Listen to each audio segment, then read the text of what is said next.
Bien, vamos a continuar entonces con los distintos pilares, dijimos que eran 4, que componen este modelo de cocinar, que sirve justamente para hacer el desarrollo del turismo gastronómico en la República Argentina y también dijimos para lograr un mejor posicionamiento de la gastronomía argentina como un producto turístico. ¿Sí? Ese era el objetivo, básicamente es ese. Y este modelo fue básicamente eh, producto, dijimos, de un trabajo conjunto que se hizo a lo largo de 2 años para llegar a proponer este modelo de desarrollo, o sea, orientado al desarrollo del turismo gastronómico en nuestro país. Habíamos dicho, los pilares fundamentales eran el plan estratégico o la planificación estratégica, que es un tipo particular de planificación o es uno de los niveles de planificación. Después tenemos el desarrollo de la oferta, dijimos, la gestión de calidad y la promoción y la comercialización. Cuando nosotros hablamos de la planificación en general, estamos hablando de una cosa, y cuando hablamos de planificación estratégica, estamos hablando de un tipo particular de planificación. La planificación estratégica siempre incluye una serie de acciones que vamos a hacer en forma secuenciada o en etapas o en fases que incluyen justamente la etapa o van desde la etapa de la elaboración de un diagnóstico de la situación y sobre todo analizar en qué situación estamos actualmente en lo que es turismo gastronómico y también analizar cuál es el potencial turístico que tiene la gastronomía argentina. ¿Qué potencial turístico tiene la oferta gastronómica que hacemos nosotros en Argentina, una oferta gastronómica a nivel local? Y a su vez, la planificación estratégica sirve para promover o para generar una matriz de programas y de proyectos a partir de esa planificación, de ese diagnóstico situacional, una matriz de programas y de proyectos para fomentar el desarrollo del turismo gastronómico en los distintos destinos turísticos del país. Voy a ahondar en esta parte, en este video, en este segundo video, donde vamos a desarrollar el capítulo 3 o la unidad 3, enfocada en el turismo gastronómico y en el patrimonio turístico inmaterial de la Argentina. Voy a ahondar en cuestiones más teóricas y metodológicas de cómo llegamos a este modelo, porque la finalidad es que ustedes puedan entender bien este modelo y aplicarlo al caso concreto que ustedes tienen asignadas en la actividad. ¿Sí? Bien, entonces acá lo que vamos a tener es vamos a ver estas cuestiones metodológicas y este marco teórico. Habíamos dicho que el desarrollo de la oferta era ver cómo íbamos a estructurar la oferta del turismo gastronómico en nuestro país sobre la base de identificar cuáles son los componentes prioritarios de esa oferta. ¿Qué elementos tenemos que tener en esa oferta o qué componentes tenemos que tener sí o sí para poder implementar este modelo cocinar y para poder posicionar el turismo gastronómico de Argentina, que habíamos dicho que era desarrollar rutas, circuitos, mercados y museos gastronómicos? Y vamos a ver también, dijimos, la gestión de calidad. ¿Cómo hacemos esta gestión de calidad? Y el plan, el modelo propone hacer esta gestión de calidad desde una mirada interdisciplinaria e interinstitucional, dijimos, a partir de el trabajo conjunto de organismos del sector privado y del sector público y de especialistas provenientes o de personas vinculadas a distintos sectores de la sociedad argentina. Entonces se proponía interpretar o plantear la gestión de calidad desde un enfoque transversal que supone poner el acento en la calidad en todo el proceso que vamos a implementar para desarrollar los productos turísticos, los destinos turísticos, el turismo gastronómico de Argentina, todas las etapas de ese proceso de desarrollo y también todas las acciones que hagamos para posicionar bien a los distintos destinos gastronómicos que tenemos en nuestro país. Entonces la calidad es muy importante, porque ese va a ser el atributo que va a tener que van a tener nuestros productos turísticos o el atributo que va a tener el turismo gastronómico argentino. Nos vamos a enfocar en la calidad, que sea visto, percibido como de calidad, que tiene un valor agregado, que genera justamente un valor para el cliente o para el turista. Y obviamente que para hacer esa gestión de la calidad dijimos vamos a necesitar implementar distintas herramientas. Y la promoción y la comercialización, habíamos dicho, supone definir estrategias para promocionar los productos turísticos del turismo gastronómico y también distintas comunicaciones que vamos a hacer, un establecimiento de relaciones continuas de largo plazo con nuestros clientes, con nuestros turistas, con la finalidad de conocerlos, saber cuál es su perfil, qué necesidades tienen, qué características tienen en cuanto a edad, procedencia, sexo, estilo de vida, hábitos de consumo que tienen, la frecuencia con la que compran, si son clientes de una vez, si son clientes asiduos, si son clientes leales, si son clientes fieles. Entonces, para tratar de establecer esas características en cuanto a la demanda, las necesidades, las preferencias, qué motivaciones tiene este turista que visita Argentina para demandar los productos turísticos de Argentina. Entonces, ahí vamos a poder definir cuáles son los elementos de nuestro patrimonio gastronómico identitario, inmaterial, que pueden venderse, ¿sí? que se le puede dar un uso comercial, para los cuales se puede definir una estrategia exitosa con el fin de posicionarlos mejor como destino turístico, como destino gastronómico.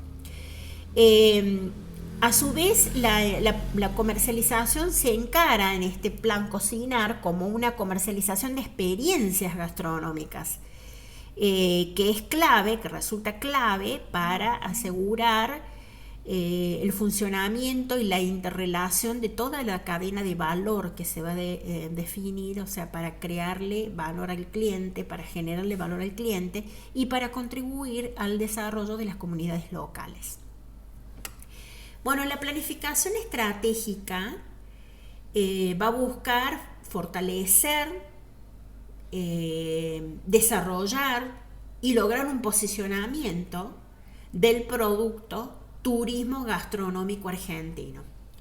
Y para lo cual va a ser importante formular cuál va a ser nuestro plan estratégico, y ese plan estratégico se va a formular o se formuló utilizando diferentes herramientas de planificación. Básicamente las herramientas de la planificación estratégica, que suponen definir la visión, la misión, los objetivos, las líneas estratégicas que vamos a seguir y los recursos que vamos a destinar a, estoy hablando todo mal, y los recursos que vamos a destinar a tal fin.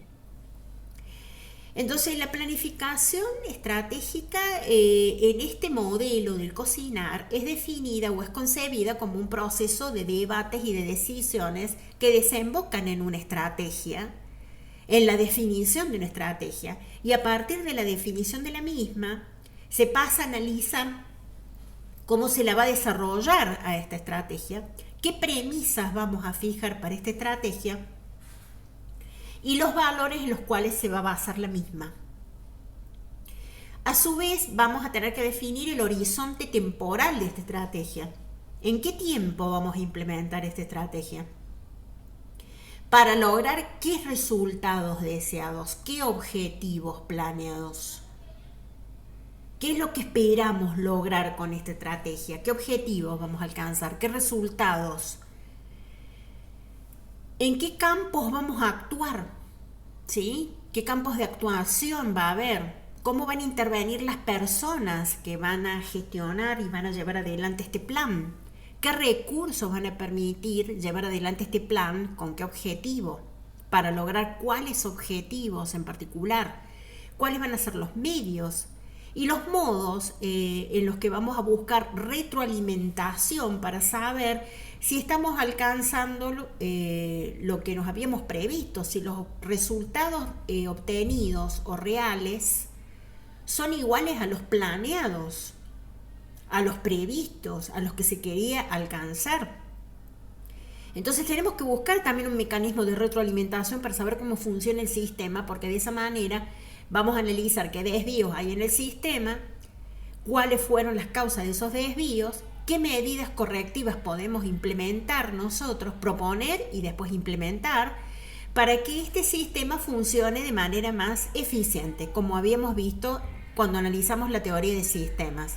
Es decir, que lo importante acá va a ser definir justamente este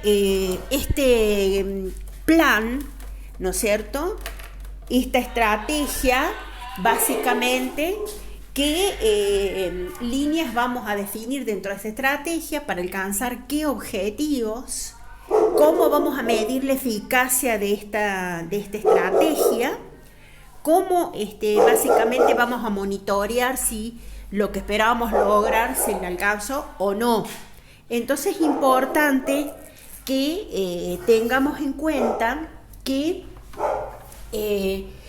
básicamente la estrategia se define con la finalidad de obtener ciertos resultados, y para obtener esos resultados hay que hacer una serie de acciones, y yo voy a tener que evaluar cuáles son las acciones más convenientes, cuáles son las acciones que yo debería realizar, ¿sí?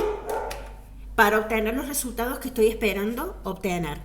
Entonces, básicamente, ¿qué vamos a ver acá? ¿O qué vamos a tener que tener en cuenta mucho? Que va a ser algo muy importante.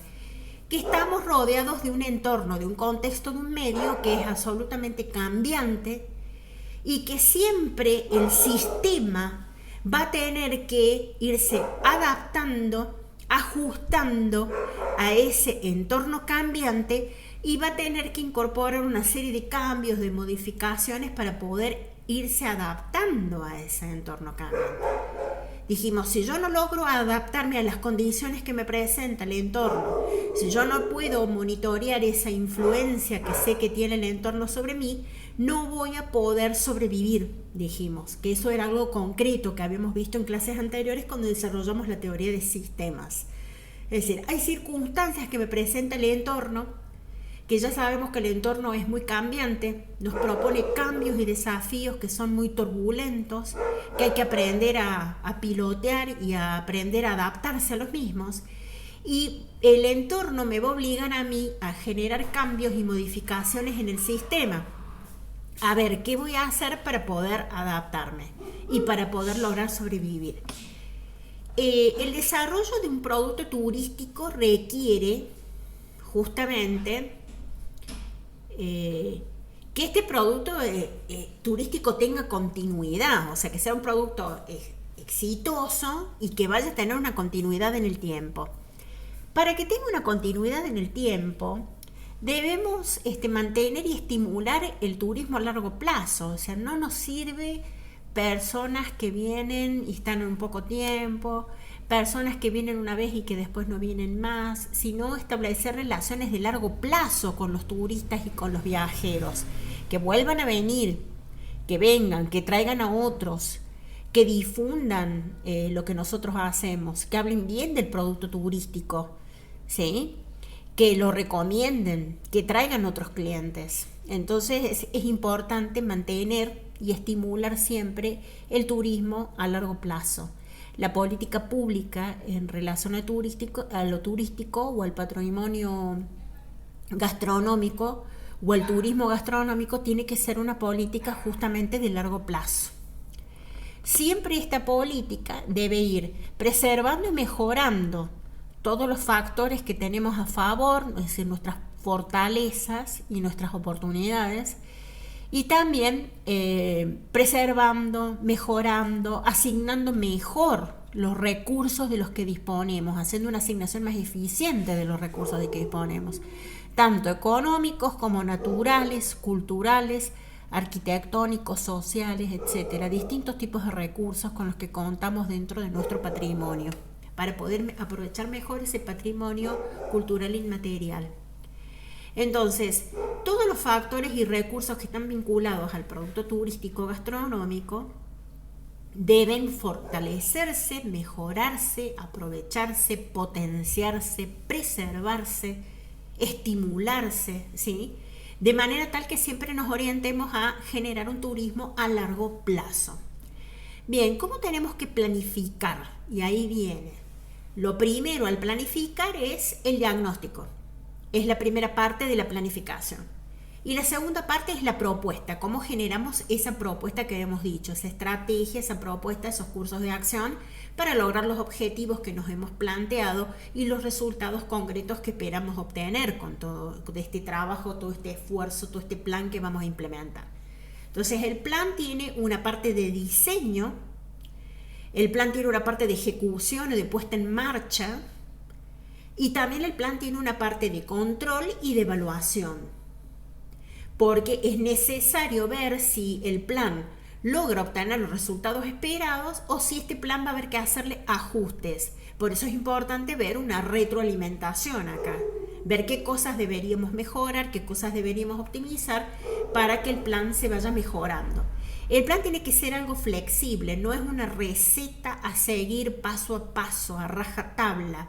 El plan es un instrumento de gestión que vamos a utilizar para gestionar, para dirigir, para planificar.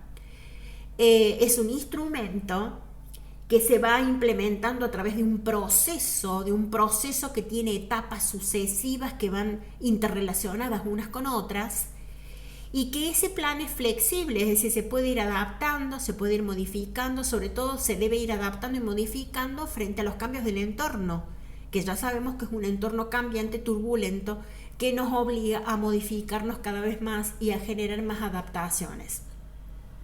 Y dentro de lo posible, deberíamos tratar de anticiparnos incluso a los cambios del entorno. No solamente adaptarnos a lo que pasa en el entorno, sino anticiparnos, generar estrategias que nos permitan generar algo totalmente distinto y anticiparnos a esos cambios que van a aparecer en el entorno, que pueden ser cambios en los gustos y las preferencias de los clientes, cambios en también, por ejemplo, las cuestiones económicas, sociales, culturales, políticas, ¿sí? Sobre todo en la gastronomía hay cambios que tienen que ver con la vida sana, con los alimentos y demás que se están incorporando, ¿no? Que han aparecido en estos últimos años y que están afectando también a la gastronomía. Incluso las personas que tienen ciertas enfermedades que no pueden consumir determinados ingredientes o materias primas. Que eso también se ha ido incrementando, como es el caso, por ejemplo, de que ha aumentado la cantidad de celíacos en proporción en cada población. Hay un incremento de las personas con celiaquía. Esa es una tendencia que se está viendo. Hay cada vez más personas con celiaquía. Después tenemos todas las tendencias veganas y demás. Y también tenemos las pautas de consumo que se marcan por cuestiones religiosas, por cuestiones sociales y culturales que también tenemos que ir viendo. Entonces el diagnóstico significa tratar de conocer a través de ir observando, obviamente, y tratar de conocer e interpretar los problemas y las dificultades más relevantes que aparecen en un sistema o en una determinada situación o las dificultades que aparecen más importantes, más relevantes o más prioritarias en un problema determinado. Y lo que vamos a tratar es de conocer, interpretar esos problemas y esas dificultades más relevantes utilizando diferentes técnicas. Lo que se hace básicamente al hacer el diagnóstico es tratar de caracterizar, de describir una situación, de caracterizarla, o sea, de decir por qué se da esa situación, cómo se da, y lo vamos a hacer a partir del análisis de algunos síntomas o de algunas cosas que vemos que son claramente visibles en relación a la situación, el problema. Siempre el diagnóstico es la parte inicial de la planificación, es un proceso fundamental es uno de los procesos que es el punto de partida de la planificación y que procura que la persona que está investigando, sondeando, obteniendo información, tenga un conocimiento real y concreto de una situación, sobre un problema, sobre una determinada situación, un evento, un hecho. Y la finalidad no es solamente conocerlo y poder interpretarlo y poder describirlo o caracterizarlo, sino que también lo importante del diagnóstico es poder realizar una intervención concreta para poder resolver esa situación problemática o esas dificultades o esos inconvenientes que observamos y que detectamos en el diagnóstico, ¿sí? Lo importante es poder intervenir, es observar para conocer el estado de cosas, para poder hacer un análisis de la situación, poder ver síntomas, tratar de hacer inferencias, tratar de establecer ahí, bueno, cuál es el origen de estas cosas, tratar de ir más allá, de ver este problema, esta situación, qué es lo que lo está originando, cuáles son las posibles causas, tratar de ir más allá, porque nunca lo tenemos al problema así ahí, frente a nosotros. Generalmente lo que vemos son los efectos o las consecuencias del problema. Para descubrir el problema siempre tenemos que ahondar un poco más en nuestro análisis, y para descubrir la causa o las causas de esos problemas todavía más. Tenemos que profundizar mucho más, tomar más conocimiento del problema, obtener más información, observar por más tiempo a los actores, a las situaciones y a los hechos. O sea que el problema nunca está escrito concretamente en un caso. El problema está insinuado. Yo tengo que buscar ahí, leer un poco más allá de lo que aparece, ir más allá de la superficie. Lo que aparece en la superficie cuando yo analizo un caso, un evento, una situación o una problemática, lo que subyace, lo que parece muy evidente, no es el problema, son los efectos o las consecuencias que trae ese problema. El problema siempre tengo que buscarlo, hay que bucear para buscar ese problema, y las causas van a estar más profundas todavía. Entonces, el diagnóstico es sumamente importante, es la fase inicial, un proceso fundamental que vamos a tener que hacer, pero no es el único. Y ese diagnóstico nos tiene que llevar a una solución del problema, a identificarlo el problema y a solucionarlo. Por eso tiene que ser un buen diagnóstico, porque si no, no vamos a terminar solucionando nada. Tenemos que establecer un cuadro de situación a partir de datos, de información que vamos a relevar. No solamente vamos a ver el presente de ese problema o de esa situación o de esa empresa, vamos a analizar también el pasado. Y también vamos a analizar un poco qué perspectivas tiene esta empresa o este problema o este caso o esta situación. ¿Qué tendencias podemos ver a partir de lo que estamos analizando ahora o de lo que viene sucediendo desde el pasado en esta empresa? Entonces vamos a tratar de avisorar un poco ese futuro y a tratar de, sobre todo, de establecer qué modificaciones podemos introducir a futuro para optimizar este problema, para solucionar este problema. Bien, en este caso vamos a hacer un análisis de situación del producto turístico, referido siempre, por un producto turístico, siempre referido o perteneciente a un determinado destino turístico también. Y para ello se van a hacer una serie de etapas, o sea, se va a aplicar un proceso que va a consistir en una serie de etapas que están interrelacionadas entre sí, y va a haber que aplicar una serie de herramientas. La primera herramienta va a ser el mapa de actores que ustedes tienen ahí en la presentación. El mapa de actores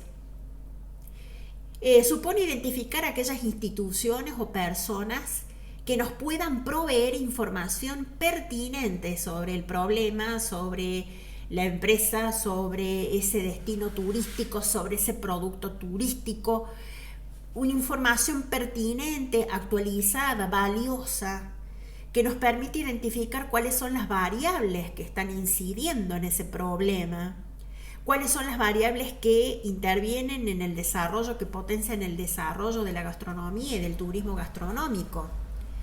Es decir, en este caso, como estamos trabajando con turismo, vamos a tener que identificar variables propiamente turísticas.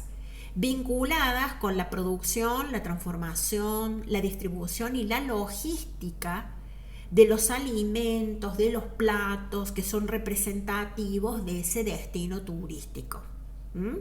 Esto ténganlo en cuenta para el análisis del caso que ustedes tienen asignados.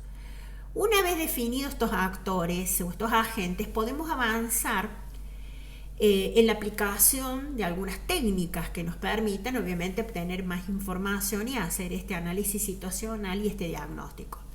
Bueno, ¿qué técnicas podemos utilizar para avanzar en este estudio, en este sondeo, en esta búsqueda de información, recolección de información para poder llegar a hacer un diagnóstico de la situación actual? Podemos aplicar distintas técnicas de investigación, como por ejemplo la aplicación de cuestionarios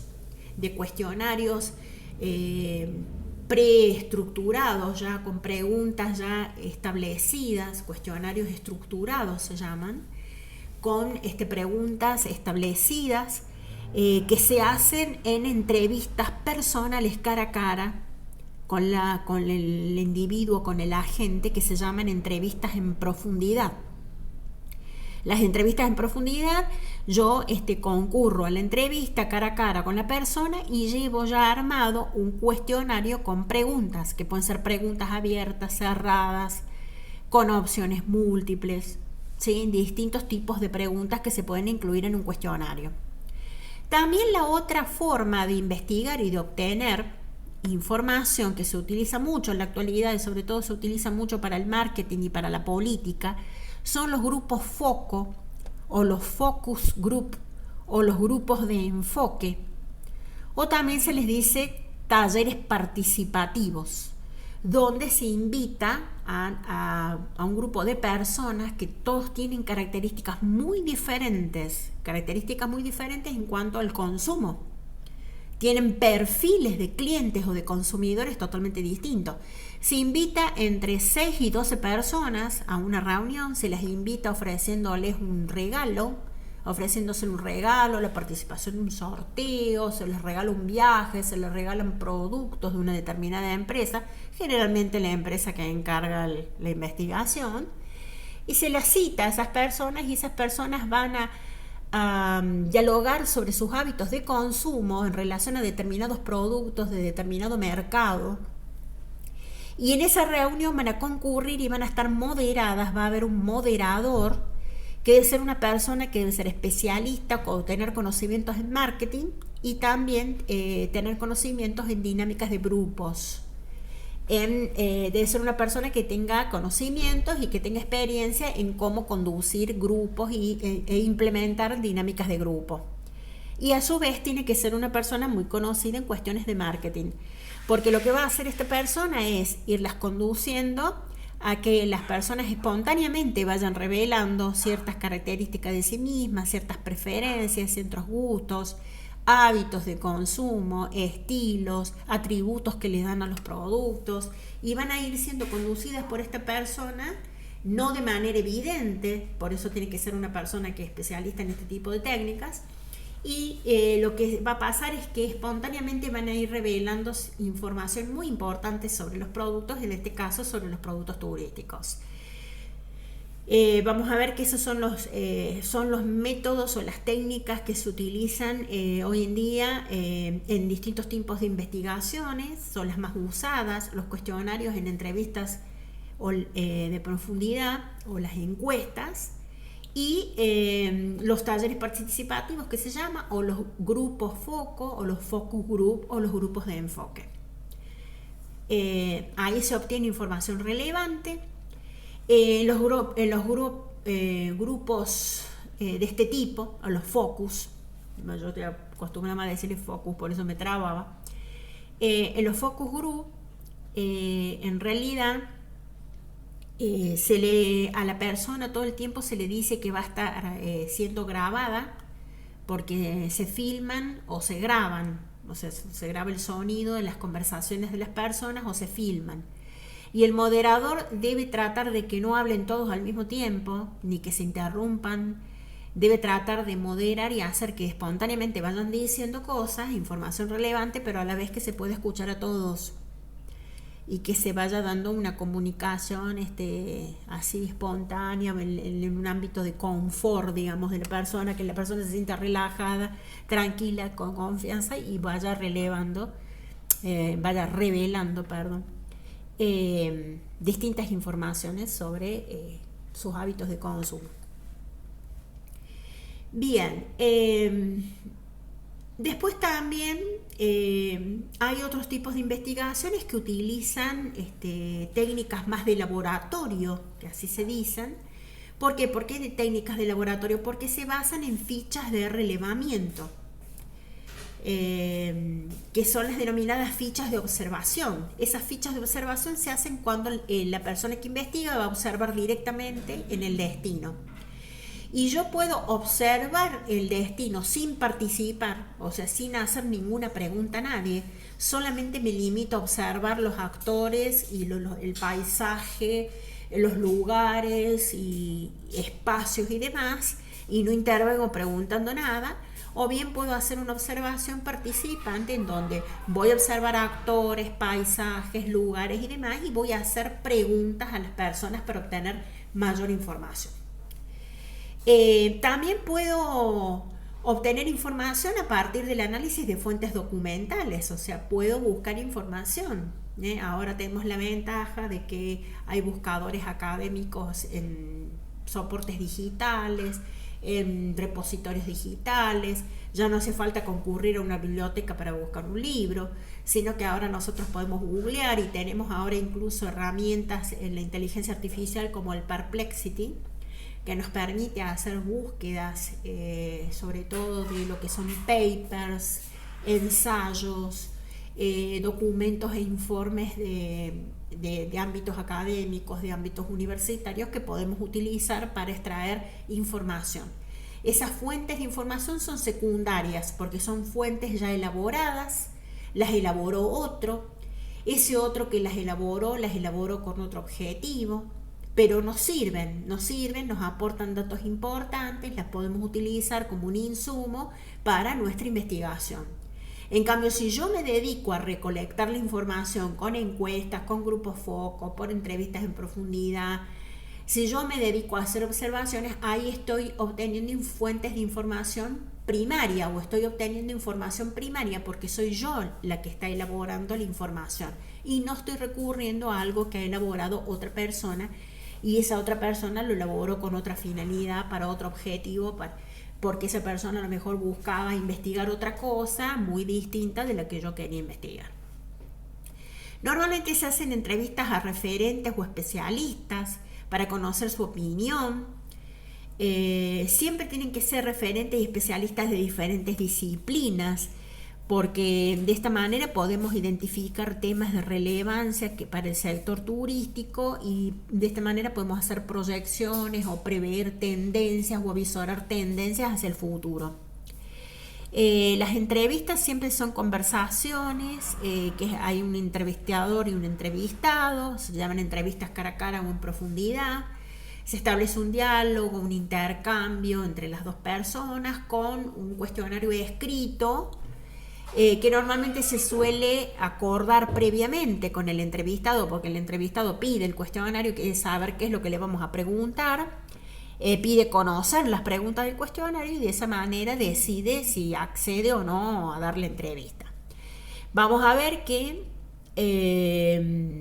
se sugiere siempre hacer entrevistas estructuradas, o sea, no ir y sentarse frente a la persona y empezar a inventar ahí en el momento qué preguntas les vamos a hacer, sino que se recomienda ir con preguntas preestablecidas, con un cuestionario estructurado, hacer una entrevista estructurada. Mientras más información tengamos, más rico va a ser y más profundo va a ser nuestro análisis, y no va a ser un análisis superficial o preliminar. Mientras más información tengamos, más elementos vamos a tener para establecer la situación del problema, del evento o de la empresa o del caso, y vamos a poder hacer un mejor diagnóstico y vamos a poder enfocar mejor nuestra propuesta de solución o nuestra alternativa de solución. ¿Sí? Entonces es importante tratar de recabar más información.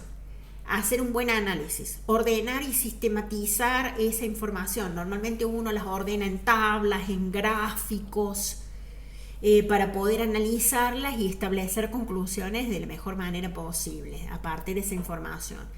Y a partir de ahí vemos resultados, proponemos qué es lo que podríamos llegar a hacer para solucionar, o sea, proponemos alternativas de solución o propuestas de cambio que siempre van a estar orientadas al desarrollo del producto turístico.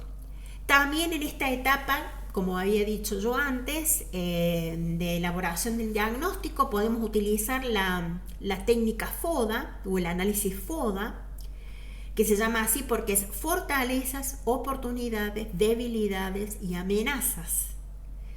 Cuando nosotros analizamos el ámbito interno o el ambiente interno de una empresa, de una organización o de un sistema, podemos analizar cuáles son las fortalezas de ese sistema o de esa empresa o de ese caso o de esa organización y cuáles son sus debilidades. Las fortalezas son aquellos puntos fuertes que tiene, que puede potenciar, que puede desarrollar y que puede aprovechar con la estrategia que van a diseñar. Las debilidades son aquellos que hay que atenuar, que eliminar o hay que evitar, porque pueden llegar a hacer fracasar la estrategia que nosotros vamos a implementar para solucionar el problema. En el ámbito externo, o sea, por fuera de la organización, sabemos que está el medio, el contexto o el entorno. El medio, el contexto o el entorno nos presenta a nosotros oportunidades y amenazas. Las oportunidades siempre vienen dadas por el contexto social, político, cultural, tecnológico, económico, legal, gremial, ecológico, ¿sí? Cultural. Es decir, oportunidades. Las oportunidades son aquellas en las que me voy a basar para que mi estrategia sea exitosa. Mi estrategia tiene que potenciar esas oportunidades que tengo, aprovechar esas oportunidades. Y las amenazas serían todo aquello que me genera el entorno ya dijimos político, legal, gremial, cultural, social, económico, ecológico, cultural, todo aquello que me puede llegar a generar ese entorno, que puede ser una amenaza, o sea, que puede hacer fracasar mi estrategia o mis planes. El benchmarking es una técnica también que se utiliza mucho en marketing, que se utiliza para plantear objetivos o objetivos que queremos alcanzar, o también se utiliza para proponer mejores prácticas, ¿sí? O mejores acciones o líneas de acción o cursos de acción más concretos y que resulten más exitosos, o que logren solucionar problemas, o que logren que un sistema, una empresa, una organización funcionen exitosamente y eficientemente. En el caso del sector turístico vamos a usar el benchmarking para establecer una serie de indicadores que nos permitan comparar, ¿sí? Establecer claramente cuáles son los planes de desarrollo que podemos implementar para desarrollar nuestro turismo gastronómico, cuáles son aquellos mejores planes, esos planes más eficientes o que nos van a asegurar el éxito, cuáles van a ser aquellos planes de desarrollo de turismo gastronómico o del producto turístico gastronómico, que en este caso impongan o propongan mejores prácticas y a la vez que generen una transferencia de conocimiento, es decir, que generen que estas buenas prácticas sean difundidas y conocidas en la sociedad y que se puedan aplicar. Eso es el benchmarking.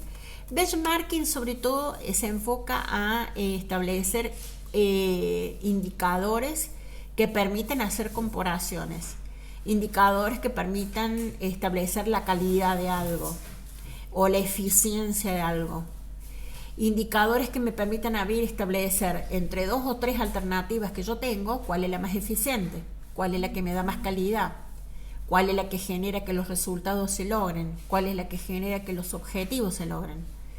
En este caso, en el sector turístico va a ser ver indicadores que vamos a tomar para hacer comparaciones entre distintos planes de desarrollo que tenemos, de desarrollo del turismo gastronómico, considerado como un producto en sí, que concretamente propongan o hagan mejores prácticas, o creen o generen mejores prácticas, orientadas también al conocimiento. Es decir, que el conocimiento quiere decir orientadas a que se conozcan estas mejores prácticas en todo el territorio, por ejemplo en el caso de Argentina, y se fomente su aplicación. Eso, digamos, son las herramientas o las técnicas que podemos implementar para hacer el diagnóstico: mapa de actores, relevamiento de la oferta, entrevistas a referentes, benchmarking y análisis FODA.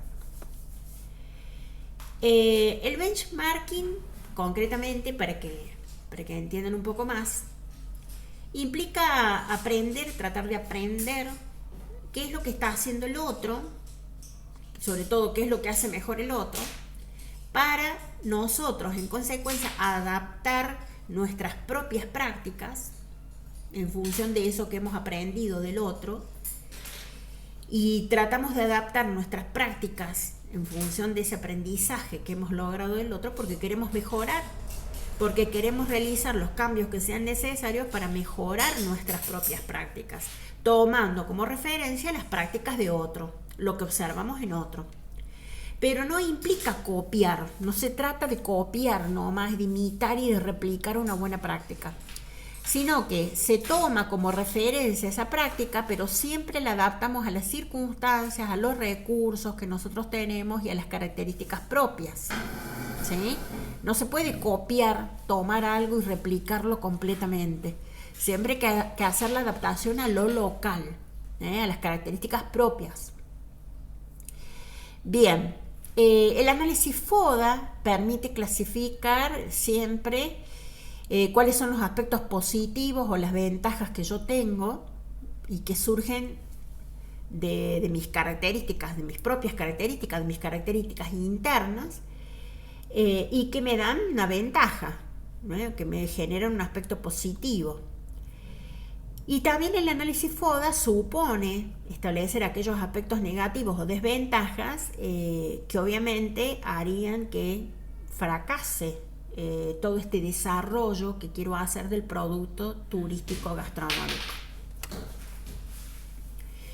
Entonces ahí tenemos que ver, o sea, fundamentalmente, qué hacemos para desarrollar este producto turístico gastronómico en el destino, porque siempre hay que tener en cuenta cómo vamos a desarrollar el producto turístico gastronómico en el destino elegido, porque esto siempre lo estamos viendo en un lugar, en un espacio geográfico determinado.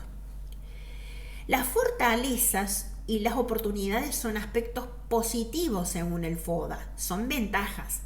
Las fortalezas son propias del producto turístico, en un destino o en un espacio geográfico determinado. Y siempre las fortalezas son aspectos o variables que yo puedo controlar, que yo puedo gestionar, que yo puedo influir, que yo puedo modificar para mejorar la gestión del producto turístico gastronómico. Las oportunidades son aspectos positivos y ventajas que me presenta el contexto, no son propias del producto turístico, sino que son aspectos positivos o ventajas que me da el contexto. No me lo da ni el producto turístico ni el destino turístico. Estas oportunidades influyen positivamente, potencian o permiten aprovechar mejor el desarrollo de ese producto turístico. En tanto que las debilidades y las amenazas son aspectos negativos o desventajas. Las debilidades son propias del producto turístico enfocado en determinado destino o espacio geográfico o turístico. Esas desventajas deben ser atendidas, deben ser resueltas, deben ser mejoradas, atenuadas, eliminadas, evitadas. Las amenazas también son dadas por el contexto, son externas como las oportunidades, no son propias del producto del destino turístico. Todo lo que es externo no es controlable. No es controlable por el sistema, ni por la persona, ni por la gente, ni por la empresa, ni por la organización. Es decir, que las amenazas y las oportunidades siempre son dadas por el contexto y no son controlables para la empresa, ni para la organización, ni son controlables por quién debe gestionar o quién debe lograr el desarrollo de ese producto turístico gastronómico. En cambio, las fortalezas y las debilidades sí pueden ser gestionadas, son controlables, pueden ser influenciables, porque hacen aspectos internos de la empresa o de la organización o del sistema y son propias de ese producto turístico, de ese destino, ese lugar turístico. ¿Sí? Bien, eso tiene que quedar bien en claro. Una vez ordenada toda la información dentro digamos, de la matriz FODA, porque es una matriz que se hace con las fortalezas, oportunidades, debilidades y amenazas. Una vez que se ha ubicado toda la información dentro de la matriz FODA, una vez que se han clasificado las oportunidades, las fortalezas, las debilidades y las amenazas, se puede hacer un análisis situacional y se puede pensar propuestas de resolución o estrategias que se van a implementar. Es importante cruzar la información de las variables internas y las externas, o sea, de las variables como fortalezas y oportunidades que normalmente van juntas, y debilidades y amenazas. Es importante cruzar estas variables externas, que son las oportunidades y las amenazas, o que son provocadas por el contexto, lo externo, combinarlas con el análisis de las fortalezas, que son las variables internas que son propias del producto turístico, del destino turístico. Tanto las fortalezas como las debilidades. ¿Sí? Entonces, lo interno siempre es controlable, gestionable, capaz de modificarse, lo externo no. Bien, también ahí les dice el material que cuando vamos a hacer el diagnóstico turístico es muy importante tener en cuenta las variables que hacen a la oferta turística y a la demanda turística. ¿Sí? Eso es algo muy importante también tenerlo en cuenta. Cuando yo voy a analizar las fortalezas, las oportunidades, las debilidades y amenazas, analizar bien qué factores o qué variables inciden en mi oferta turística y qué factores y qué variables inciden sobre mi demanda turística. Y a partir de ese análisis es que voy a sacar las fortalezas, oportunidades, debilidades y amenazas. Bien. Bueno, ahí en el material tienen un ejemplo, casualmente, no en la nota de cátedra, sino en el apunte, es donde se explica con más detalle, que también está en el aula, que se aplica con más detalle todo este modelo. Ahí tienen unos ejemplos, incluso aparecen matrices, cuadros, que ustedes pueden plantear para hacer el análisis situacional o para hacer sus propuestas de solución. ¿Sí? Entonces, también cuando vayan a hacer su propuesta de solución, no se olviden de que siempre deben enfocarse en analizar la situación, en hacer un diagnóstico, y un diagnóstico siempre de desarrollo, de cuál es el posible desarrollo que puede hacerse del producto turístico o del turismo gastronómico en un destino específico. Del producto gastronómico en un destino específico, ¿sí?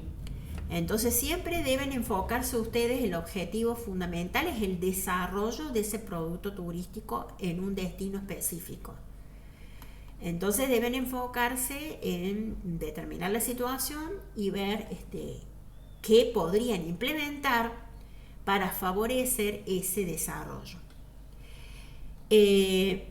Ustedes cuando hagan ese análisis deben enfocarse siempre en el largo plazo, en tratar de establecer una estrategia a largo plazo que dé respuesta a los problemas que encontraron y los desafíos que encontraron en el caso, que permita abordar esos desafíos, que permita hacer un análisis global, o sea, de todo el caso en su conjunto, no solamente de algunas partes nomás del caso o de la empresa, sino asumir una dimensión siempre global, ¿sí? Cuando ustedes van a analizar qué propuesta van a implementar, podrían implementar o que podrían diseñar para solucionar los problemas o los desafíos. Cuando van a analizar qué propuesta podrían implementar, siempre háganlo a nivel global, más general, y siempre pensando en una propuesta de largo plazo, ¿sí? Una propuesta que va a describir a grandes rasgos cuál va a ser la estrategia que ustedes van a implementar para abordar y dar respuesta a los problemas y desafíos que están planteados, o los problemas y los desafíos que ustedes identificaron en el diagnóstico. Eso se llama diseño estratégico. Pero también, a la vez de que van a hacer este diseño estratégico, o sea que van a plantear una dimensión global y de largo plazo, también tienen que plantear una dimensión más específica, donde ustedes van a plantear estrategias ahí, o van a plantear la estrategia con mayor detalle, y fundamentalmente cómo van a llevar a cabo esa estrategia, cómo la van a concretar en la práctica, cómo la van a poner en marcha, cómo la van a implementar. Ahí tiene que venir el detalle específico de cómo llevarían a la práctica esa estrategia que pensaron, que creyeron superadora, que identificaron que iba a solucionar el problema a partir de su diagnóstico. Esa parte o esa etapa donde yo tomo una dimensión más específica es lo que se llama diseño operativo.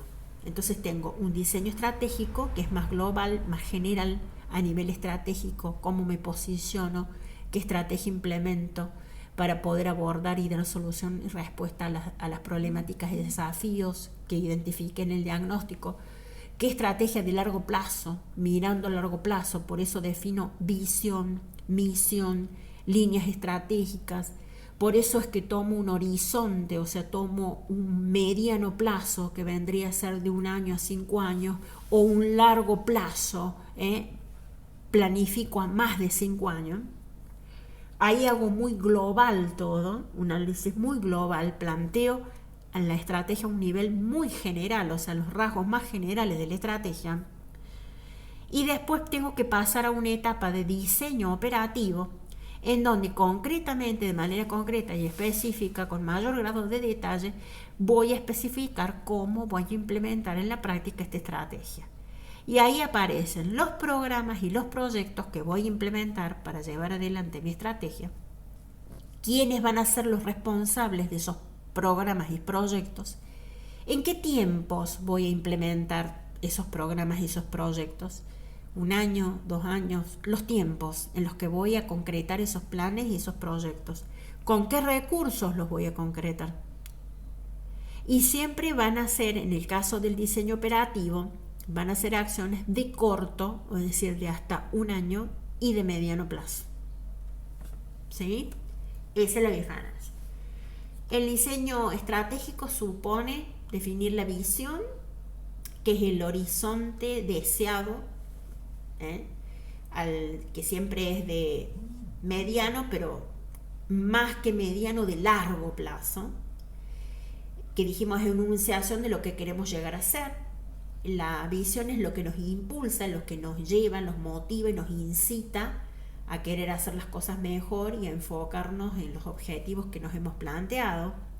Es lo que nos lleva a hacer las cosas de la mejor manera, lo que nos lleva a hacer planificación estratégica. Es decir, bueno, planificamos porque queremos llegar a hacer algo en el futuro, algo determinado en el futuro. Queremos realizar ciertas expectativas, ciertas aspiraciones, queremos lograr ciertos objetivos. Entonces la visión es lo que nos impulsa.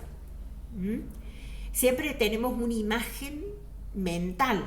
La visión supone presentar una imagen mental futura, una imagen de cómo nos vemos de acá a más de 5 años. O sea, una visión sobre todo es de largo plazo.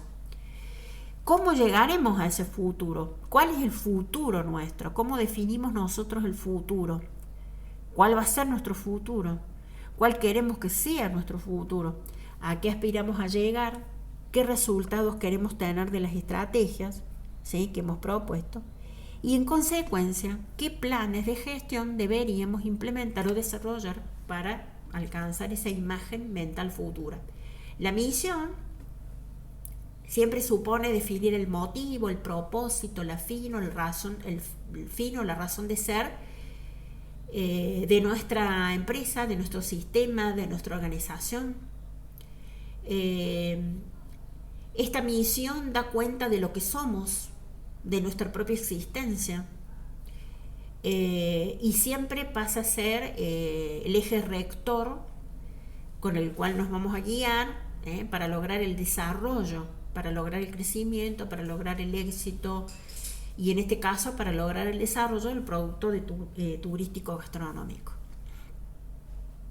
La misión siempre se enfoca en qué queremos hacer en nuestro entorno, o sea, en nuestro mercado, en nuestro entorno, en nuestro segmento de mercado, en nuestro nicho de mercado, en nuestro entorno social, en nuestro sistema social. ¿Qué queremos de alcanzar o qué pretendemos cumplir en el entorno en el cual nos desenvolvemos, sea cual fuere? ¿Qué es lo que pretendemos hacer?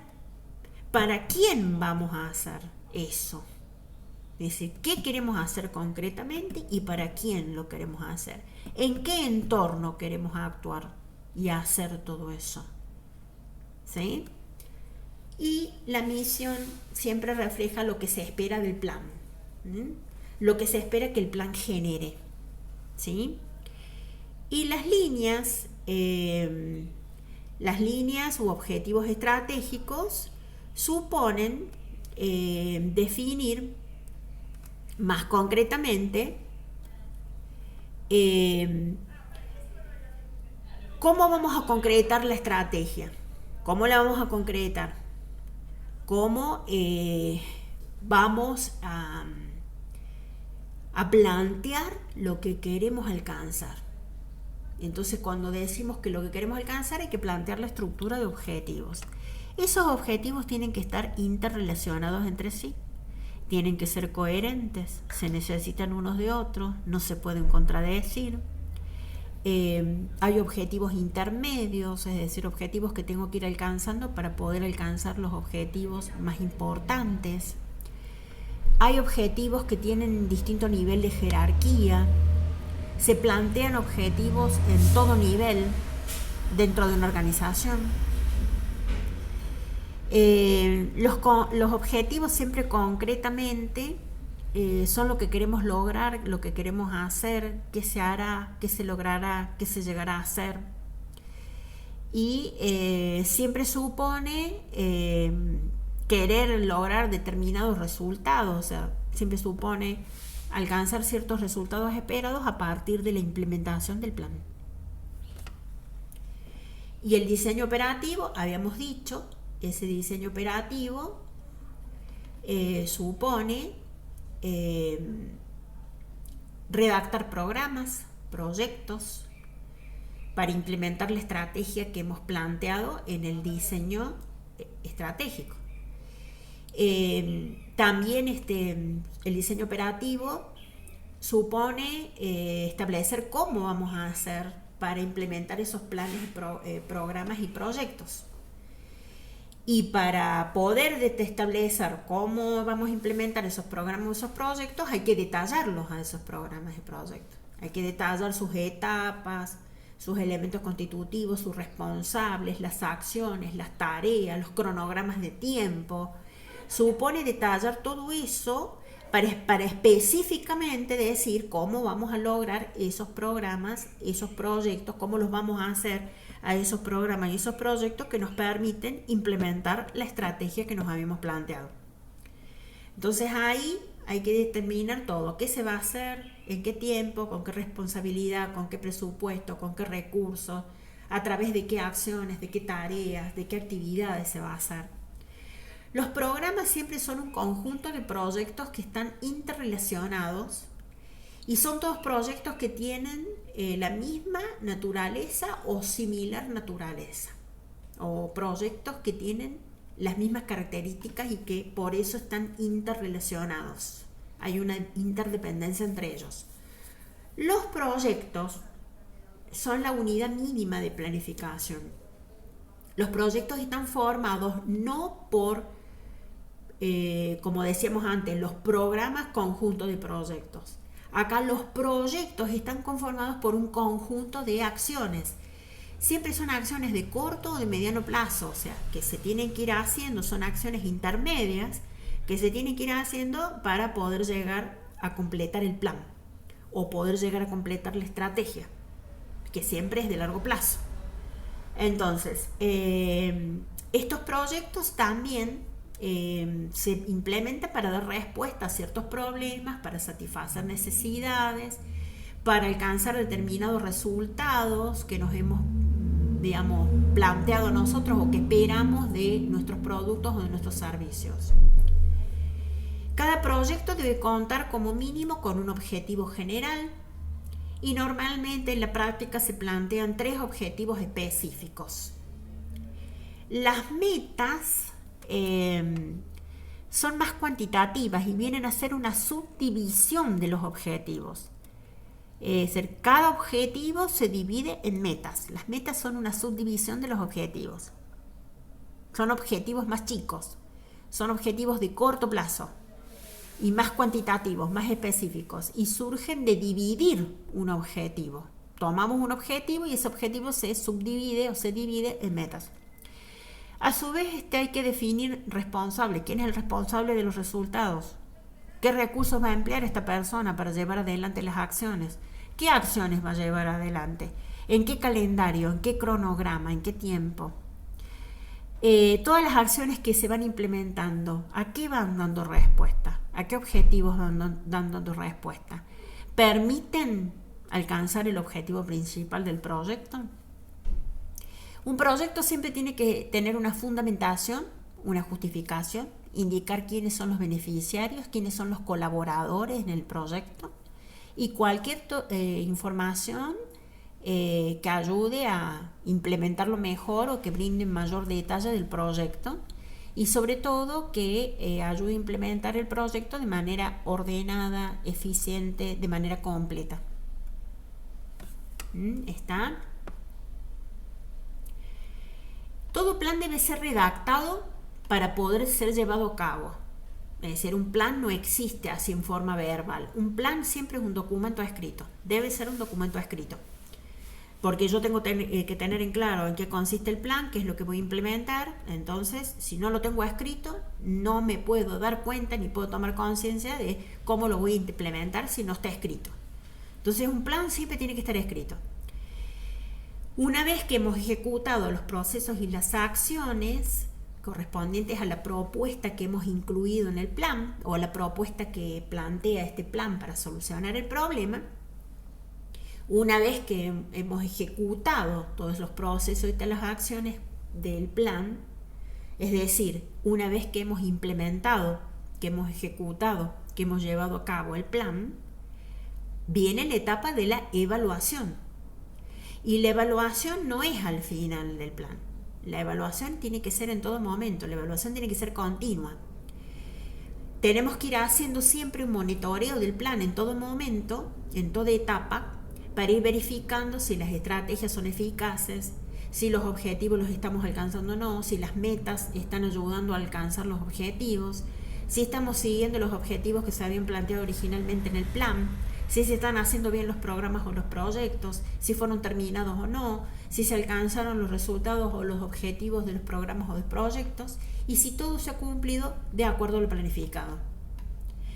Toda esta información que vamos a ir obteniendo de la evaluación va a permitir la retroalimentación de todo el proceso de planificación estratégica que hemos implementado, que permite obviamente analizar desvíos que se han producido, las causas, proponer medidas correctivas y comenzar el proceso de planificación de una manera más optimizada, más corregida, a partir de haber tenido en cuenta los errores que cometimos y de haber determinado cómo los vamos a solucionar. La planificación es una, como dijimos antes, no es un instrumento rígido, es un instrumento flexible. Por eso es que la planificación se tiene que ir evaluando, se la tiene que ir monitoreando y se la tiene que ir actualizando. Y la planificación se va modificando en todo momento a partir de la información que yo voy obteniendo de retroalimentación. Generalmente a nivel turístico, a nivel de planes turísticos, se recomienda hacer una actualización del proceso de planificación o una modificación o una adaptación del proceso de planificación cada 2 o 3 años. No se recomienda comenzar un periodo de gestión, por ejemplo, de un gobierno y plantear un plan y aplicarlo durante 4 o 5 años sin haber tenido ninguna modificación, sin haberlo tocado. Porque ahí el plan deja de ser una herramienta flexible, deja de ser una herramienta que nos permite a nosotros posicionarnos en el mercado o posicionarnos mejor o trabajar de manera más eficiente, gestionar de manera más eficiente, y sobre todo nos permite que nos vayamos adecuando a los desafíos que nos plantea el entorno. Entonces dejaría de tener eficacia como herramienta si no se lo verificara, si no se lo actualizara y si no se lo modificara. Entonces hay que ir monitoreando, evaluando la implementación del plan para volver a reformularlo el plan y corregir los errores que hemos cometido, ¿sí? Por eso es muy importante acá la retroalimentación, dijimos. Muy importante la retroalimentación, porque esto nos permite trabajar de manera más eficiente. Y fundamentalmente cuando trabajamos con planes en el sector turístico, porque es un sector en donde la política, mejor dicho, la estrategia viene definido desde el ámbito político.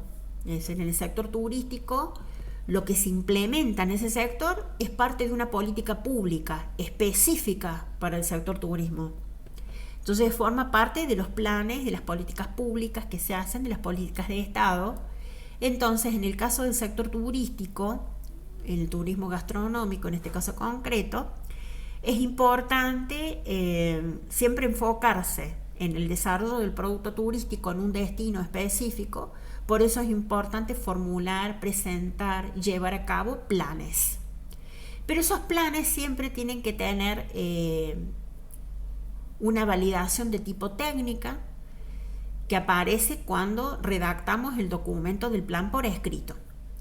Tiene que haber una validación de tipo política porque debe haber autoridades del gobierno, responsables del sector gobierno, que sean los encargados de dirigir y liderar la puesta en marcha de este plan, de darle el visto bueno al plan, de tener la voluntad de llevarlo a cabo en tiempo y en forma, siempre priorizando el desarrollo del producto turístico o del producto turismo gastronómico en un destino específico y siempre tratando de poner en valor ese producto turismo gastronómico en un destino concreto.